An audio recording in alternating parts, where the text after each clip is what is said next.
د خوراک آداب چې خوراک په پښې لاس باندې کېږي، په چپ لاس خوراک، په چپ لاس چکاک ممتنع ده. حضرت عبدالله ابن عمر رضی الله تعالی عنهما زوی او پلار چې دواړه صحابي وي، د یو نوم چې ذکر کېږي بیا به رضی الله تعالی عنهما وي. حضرت عبدالله هم صحابي ده، حضرت عمر هم صحابي ده. عبدالله ابن عمر رضی الله تعالی عنهما راوي خو عبدالله ده، خو رضی الله تعالی عنهما د پلار په نسبت دواړه ته ویل کېږي. دی وی یعنی حضرت صلی الله علیه وسلم ویلې خوراک دې نه کې یو د تاسې په چپ لاس، چکاک دې نه کې په چپ لاس. ولې شیطان په چپ لاس خوراک کوي، په چپ لاس چکاک. شیطان خوراک کوي، چکاک کوي، جماع کوي، اولاد زیږوي، قضای حاجت کوي، ټول دا ممکنه صفات لري.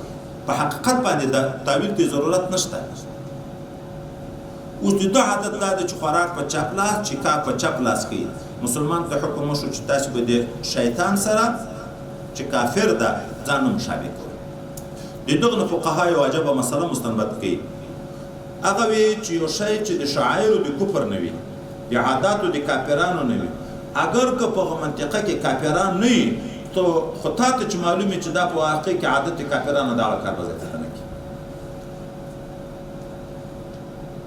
نن مسلمانان اکثره په عادت کافرانو لګیا دي که نه دي لګیا؟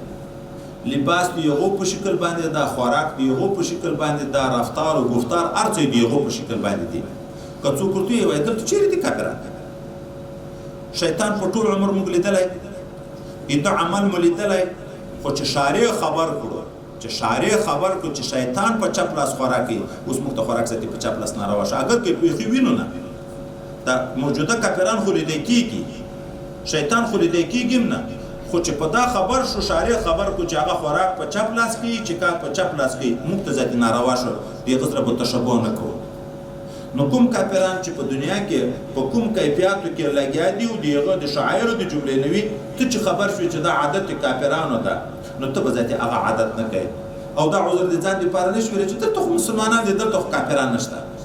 که دلته نشته خو تا په ټي وي کې ولده د هغه څخه هغسې سر جوړوي او هغسې پتلون اغوندي او هغسې ټایي اچوي او هغسې په ولاړې خوراک کوي، په ولاړې بولې کوي، ټول ته شپې د هغو سره